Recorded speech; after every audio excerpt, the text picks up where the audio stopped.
melaksanakan sholat maghrib secara berjamaah. Kita lanjutkan dengan majelis taklim. Ini semata-mata karena hidayah dan kekuatan daripada Allah Subhanahu wa Ta'ala. Maka mudah-mudahan seluruh ibadah yang kita lakukan diterima oleh Allah Subhanahu wa Ta'ala, menjadi sebab dosa kita diampuni oleh Allah, menjadi sebab dosa orang tua kita, mertua kita, guru-guru kita, keluarga kita, bahkan umat seluruh alam diampuni oleh Allah, menjadi sebab selamat daripada api neraka dan masuk surga tanpa dihisab oleh Allah Subhanahu wa Ta'ala. Kita lanjutkan pengajian kita. Bismillahirrahmanirrahim. Qala musannif rahimahullah wa qala al-Hatim al-Asr rahimahullah ta'ala, di mana Imam Hatim al-Asr mengatakan, jadi Imam Hatim al-Asr ini kalau bahasa kita tuli bakal gak dengar. Sebenarnya beliau dengar, cuman pura-pura kagak dengar. Kenapa beliau pura-pura kagak dengar?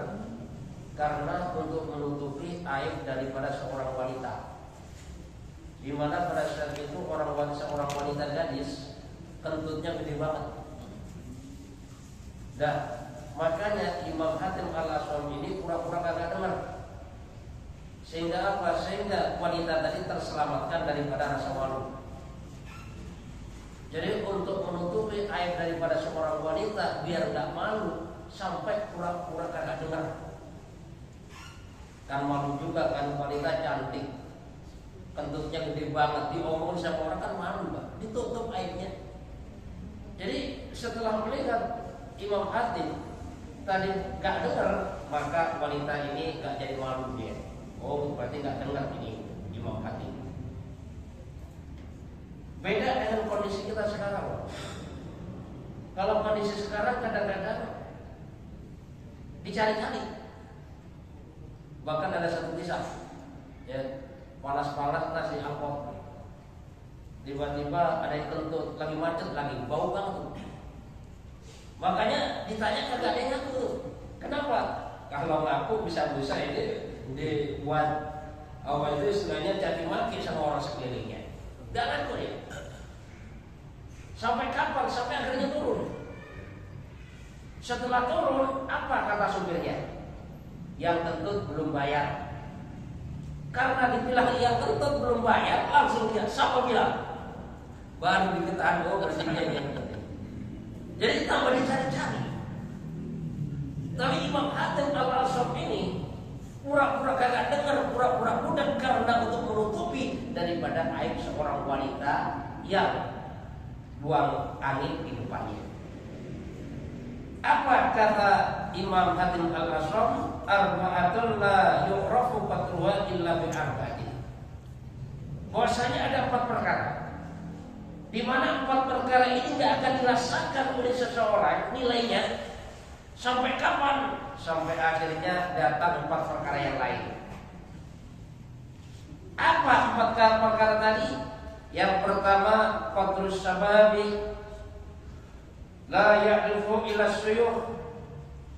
Bahwasanya bagaimana nilainya masa muda ini akan diketahui oleh orang-orang yang sudah tua. Nilainya masa muda, berharganya masa muda, ini yang tahu nilainya cuma orang-orang tua. Sehingga banyak orang-orang tua yang di dalam masa mudanya ini disia-siakan, maka setelah tuanya dia menyesal banget. Kenapa? Karena tahu bagaimana nilainya masa muda. Di mana saat muda kan semuanya kuat, Pak. Di masa muda ya mungkin kuat, ya, merasakan bahagia yang sangat luar biasa. Tapi di saat tua itu sudah beda kondisinya pada saat masih muda.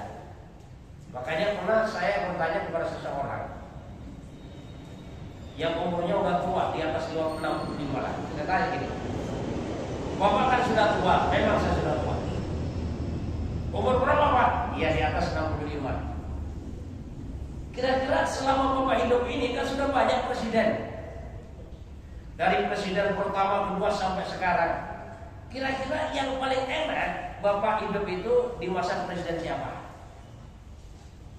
Maka jawabnya, yang saya rasakan paling enak ini waktu saya hidup di masa Presiden Soeharto.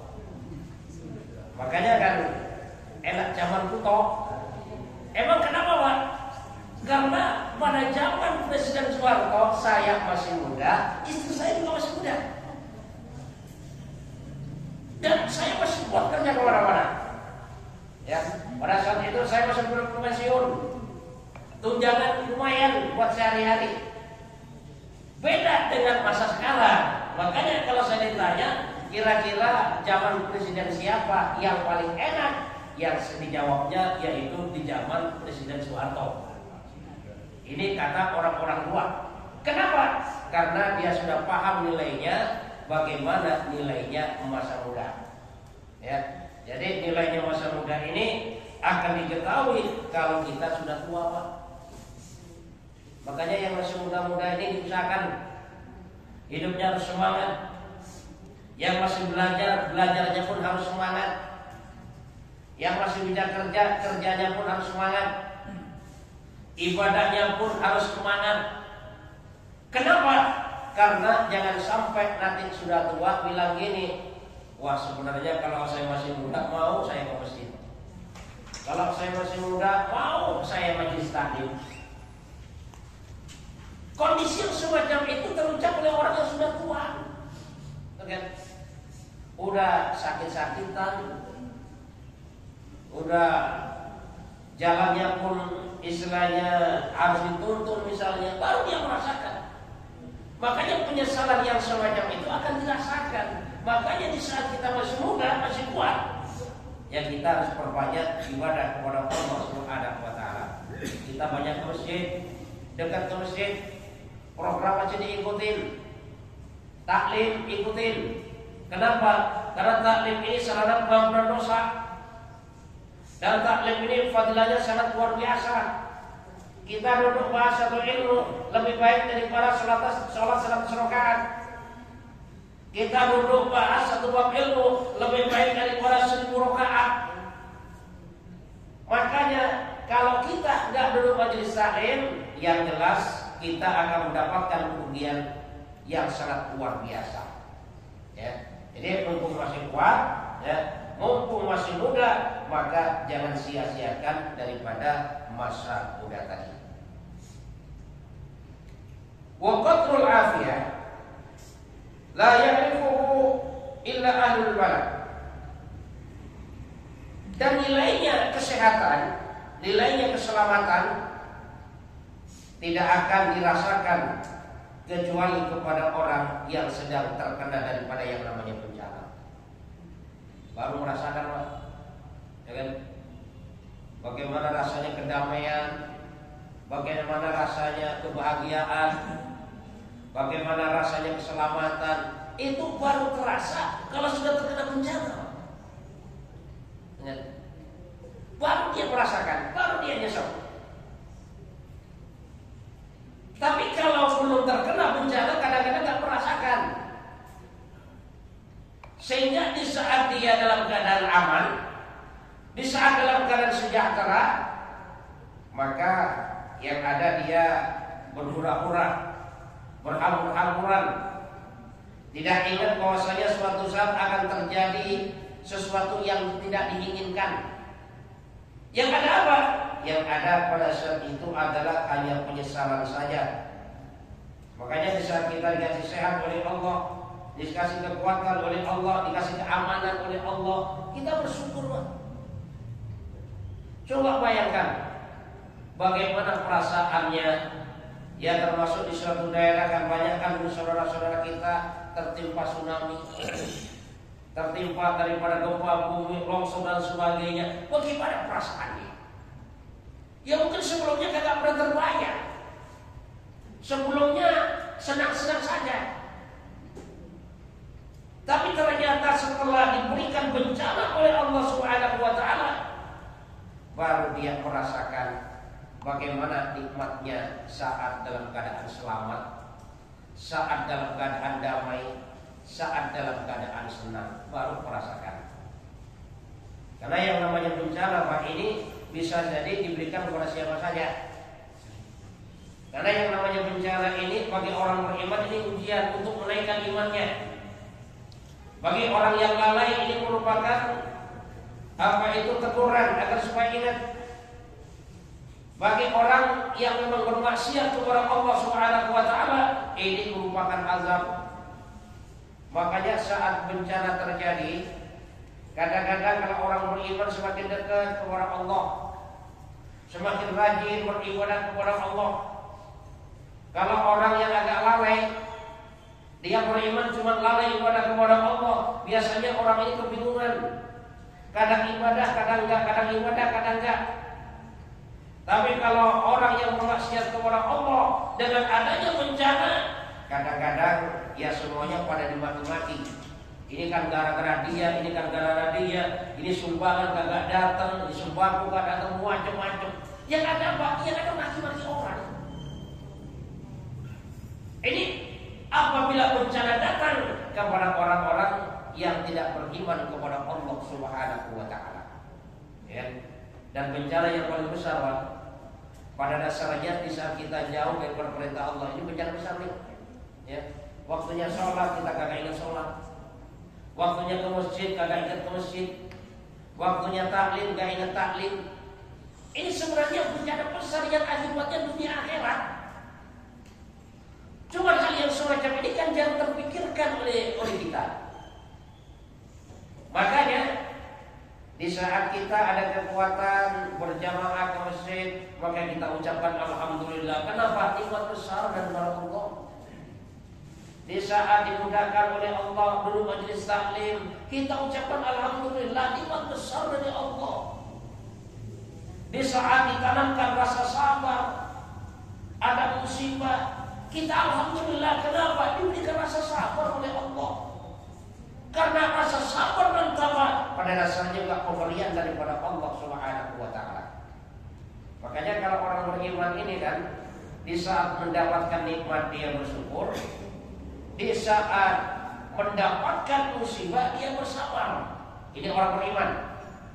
Mendapatkan nikmat bersyukur, mendapatkan musibah bersabar. Tapi kalau orang tidak beriman, di saat suka dia bangga dengan dirinya. Di saat berhasil, ini kan gara-gara saya, ini kan gara-gara kehebatan saya. Di saat dia gagal, semua orang pada disalahin. Itu kan gara-gara kamu tuh. Ini kan gara-gara semua orang disalahin. Tapi kalau orang beriman, di saat mendapatkan nikmat suka dia bersyukur, di saat duka maka dia bersabar kepada Allah Subhanahu wa taala. Makanya hal yang semacam ini pernah terjadi kepada salah satu ulama besar pada saat itu. Di saat ngajar, maka ada pelayan datang, "Syekh, bahwasanya hari ini kapal saya tenggelam dan semua dagangan habis, dan saya mendapatkan kerugian yang sangat luar biasa besarnya."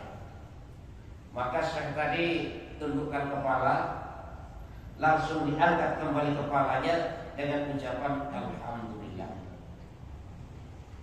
Pergilah itu pelayannya. Gak lama lagi gak taunya pelayan datang lagi, Syekh. Ternyata yang tenggelam tadi bukan kapal Syekh. Yang tenggelam tadi kapal orang lain. Dan kapal Syekh sekarang mendapatkan laba keuntungan yang sangat luar biasa. Maka Syekh tadi tundukkan kepala, lalu diangkat kepalanya dengan ucapan alhamdulillah. Maka si pelayan tadi agak kebingungan. Di saat ada berita duka bahwasanya rugi besar, kenapa saya ucapkan alhamdulillah? Di saat dengar untung besar, kenapa juga diucapkan alhamdulillah? Maka Syekh tadi menjawab, "Baik pelayan, ini ceritanya. Di saat saya dengar bahwasanya kapal saya tenggelam, saya rugi besar. Saya tundukkan kepala saya nanya kepada hati saya, ternyata hati saya tidak bersedih, maka saya ucapkan alhamdulillah.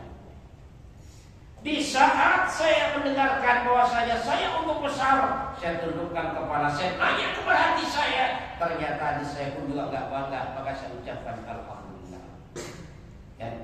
Jadi saya ulang ini, bahwasanya nilai daripada keselamatan, keamanan, kesejahteraan ini baru akan terasa di saat tertimpa daripada yang namanya musibah.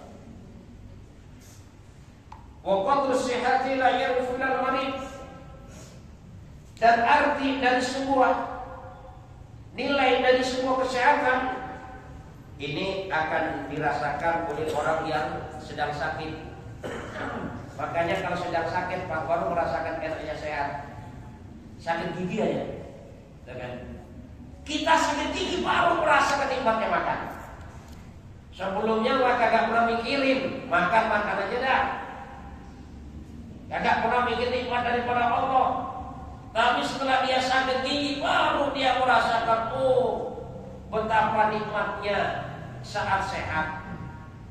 Betapa enaknya makan saat gigi tidak sakit. Kapan ini dirasakan? Di saat giginya sakit, Pak. Atau bahkan di saat sariawan baru dia merasakan nikmatnya sehat. Kalau kagak gitu, kagak merasain biasanya.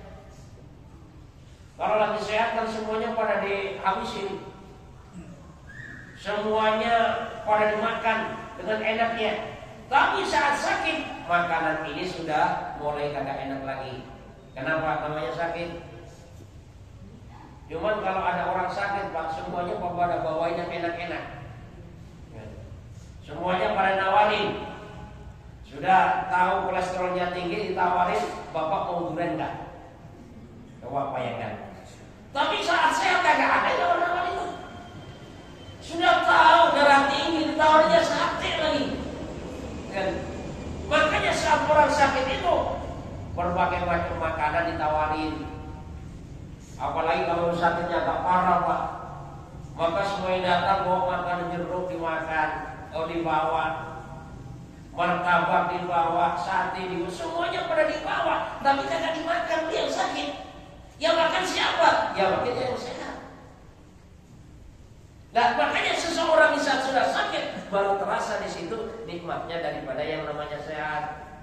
Kalau waktu sehat kadang banget makan, ya kan? Walaupun makan sama sambel, ya.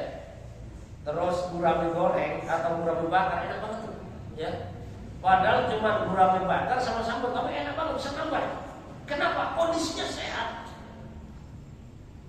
Tapi di saat kondisinya sakit, walaupun berbagai macam menu, daging, gulai ada, ayam ada, ikan ada, karena kondisi sakit kagak kemakan, pahit itu rasanya. Nah, makanya bagaimana nilainya sakit, nilainya sehat ini bisa dirasakan maka di saat kita sehat, di saat kita sakit, ya. Jadi nilainya sehat baru kita merasakan di saat kita sakit. Makanya kan kadang-kadang ada kan orang saking takut sakitnya, Pak. Kalau orang kaya, dokter itu banyak, ya kan? Ada yang khusus dokter kulit karena takut sakit kulit. Ada yang khusus dokter jantung. Ada yang paru-paru, pendek kata karena duitnya banyak. Jadi semua organ ini ada dokternya masing-masing. Sampai rambut ada sendiri. Kenapa? Rambut putih. Cek itu, cepetan. Gigi ada dokternya. Nah, yang repot ini kalau sakitnya barengan, Pak. Ya. Paru-paru sakit barengan, ginjal sakit barengan, jantung sakit barengan, kulit sakit barengan. Semua dokter kasih obat kan bisa jadinya komplikasi. Jadi orang banyak dokter itu karena takutnya sakit tadi, itu kan, karena pinginnya sehat. Tapi yang namanya kehidupan dunia ini nggak ada ceritanya orang sehat terus. Sehat sakit itu sudah biasa. Sakit bagi orang beriman adalah pengampunan dosa. Di saat sakit dosa kita diampuni oleh Allah Subhanahu wa taala. Bahkan kalau banyak dosa, Allah sayang kepada kita. Sebelum kita meninggal kasih sakit dulu oleh Allah Subhanahu wa taala. Untuk apa? Agar supaya dosa-dosa terampuni sehingga meninggal dunia sudah tidak membawa daripada dosa kepada Allah Subhanahu wa taala. Ya, dosa sakit ini pengampunan dosa. Makanya di saat sakit kita gak usah banyak ngeluh. Ya udah rasain aja, perbanyak istighfar kepada Allah, perbanyak doa kepada Allah. Karena doa orang sakit ini termasuk doa yang dikabulkan oleh Allah Subhanahu wa taala. Wa qadrul hayati la ya'rifuhu illa al-maut. Dan nilai daripada kehidupan baru dirasakan oleh orang yang meninggal. Ya. Jadi nilainya hidup akan dirasakan bagi orang yang sudah meninggal. Ini, ya. Makanya kehidupan ini pada dasarnya sangat berarti sekali. Makanya yang keempat kata Imam Hatim al-Asam, wa qadrul hayati la ya'rifu illa al-maut. Jadi nilai ya daripada hidup akan diketahui setelah seseorang ini meninggal dunia.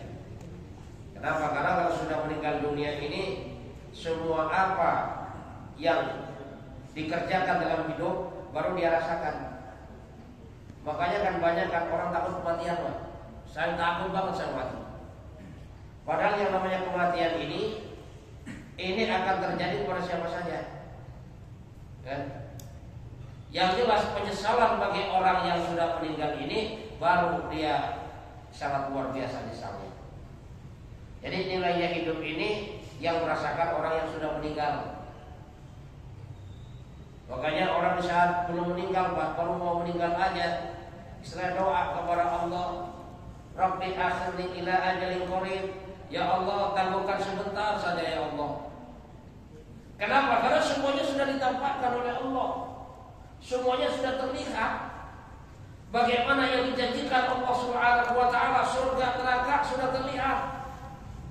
Makanya nangis kepada Allah, minta ditangguhkan kematiannya, tapi yang semacam itu tidak dikabulkan oleh Allah.